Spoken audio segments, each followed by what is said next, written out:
Hey, welcome back to Zekism. Hope you're doing well. And I had the pleasure of watching Scream 7 over the weekend. Scream 7, the obviously 7th in the franchise. We can call it a franchise now, that's not too meta, with Scream being what it is. Scream 7, it was a film I saw at the weekend. And without spoiling anything, or I try not to give any spoilers in my reviews, because I always think you could go watch the film and make your own judgment. Don't listen to a schmo like me and think, not that anyone cares what I think anyway. But Scream 7.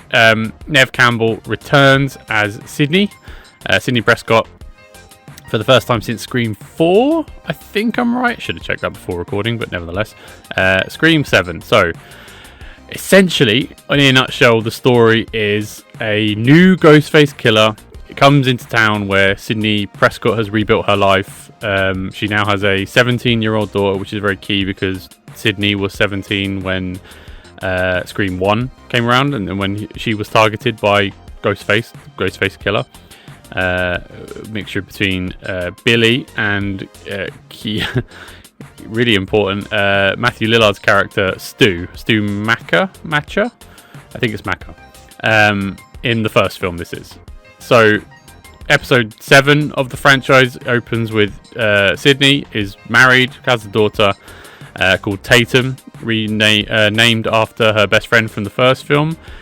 And I think that's all the backstory you really need. If you've not been paying attention to the franchise, you would know that Sidney hasn't been in Scream 5 or 6, and they sort of replaced the location to New York, all new characters bar Gale Weathers, and David Arquette's character Dewey,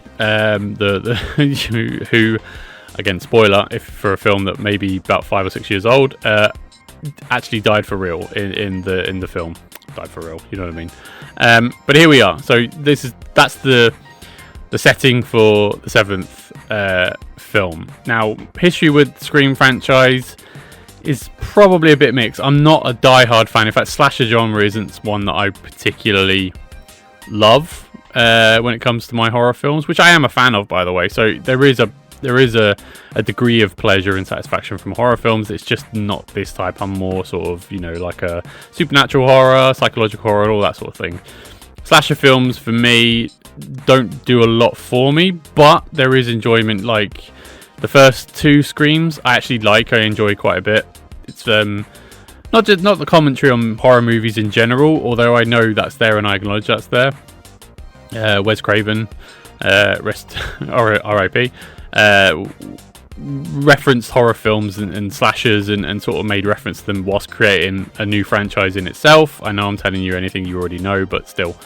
And so 7th one rolls around, and I think there's a lot of meta commentary within it about an attempt about AI, about franchise films as well, and they sort of really loosely mention it. They almost try to make AI a point of a character in the film, which is interesting for reasons I'll get into, but essentially it's more of the same is sort of my overall take from it. It's if you enjoy what Scream offers, then there's more here. In fact, I actually like some of the inventive kills and events that happen during the film in terms of they introduce a bunch of characters as per usual in Scream. You sort of know some, if not all of them, are probably going to die, and lo and behold, that's exactly what happens. It is incredible though. I remember watching Scream 6, I think it was, and there was a lot of kills where you're like, how did they survive all of those stabbings? And there's a little bit of that here where you go, oh my god, this person got stabbed a load of times and is still alive about a day later or a few hours later, and you think, how? That's really shocking and incredible. So, I don't know, what do they call it? Plot armor? Something like that. Anyway, there's a bit of that here. It's not the worst Scream film, in my opinion. I think maybe 3 or 4. I really didn't enjoy that one too much, although those ones too much. So it's not the worst Scream film. It's not the best either. I think that will be the first or the second one, because I do enjoy those. The one with Timothy Olyphant, I think, is the second one. And they sort of throughout the film, throughout the seventh one, I mean, they make reference to other Scream films, and characters sort of pop up for really, really brief cameos. You may be able to see the link between AI here and what the story they're trying to tell within the film. So it's an interesting premise.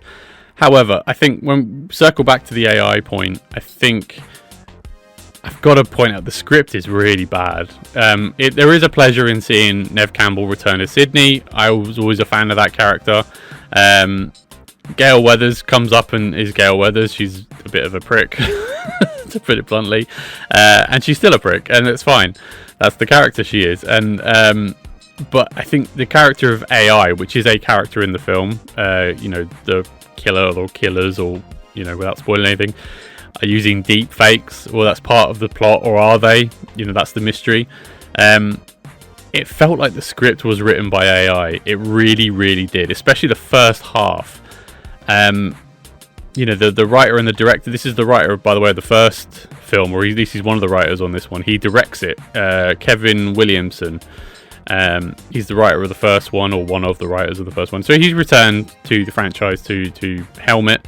Actually, directing wise, the film's fine. Actually, there's some shots that are really well directed. So actually, credit to him for that. I think the directing is actually okay to good. I know he'll care what I think, but yeah, nevertheless.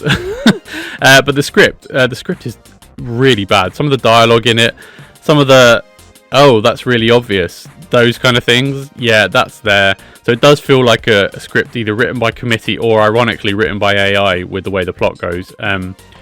It was really, really bad and hokey in the first half. It really stood out to me. I thought, oh god, who's written this? And then you look up, it's one of the writers of the first film, so it should be more on point than that. But Wes Craven's no longer around, and you sort of wonder whether he was the secret source, which we all know he probably was. But nevertheless, the script should be really better than this, and it wasn't. But I think once you get into I reckon about 2/3 of the way through, when they go to the bar, I think that's when the film starts to pick up pace, and some of the kills are really inventive. So I've got to shout out some of the kills from the Ghostface killer in this film. Yeah, there's one involving a beer tap, which is just crazy, and really wince-inducing.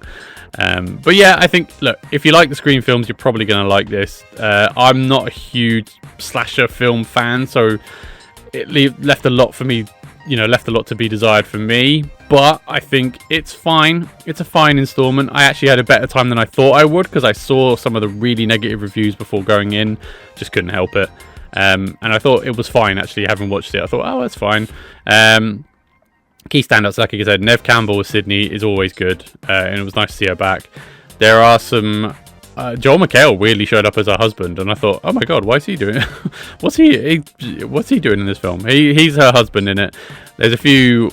And McKenna Grace shows up for about 5 minutes as well, weirdly. From Ghostbusters Afterlife and the Frozen Empire. She's in it for about 5 minutes. Crazy. Other than that, I think all the cast are fine. Matthew Lillard, shout out to Quentin Tarantino. Matthew Lillard is crazy and unhinged in the film, as per the character of Stu used to be. But again, blink and you miss him, without spoiling anything. But yeah, I think it's a fine film if you like the other Scream films, especially the last two.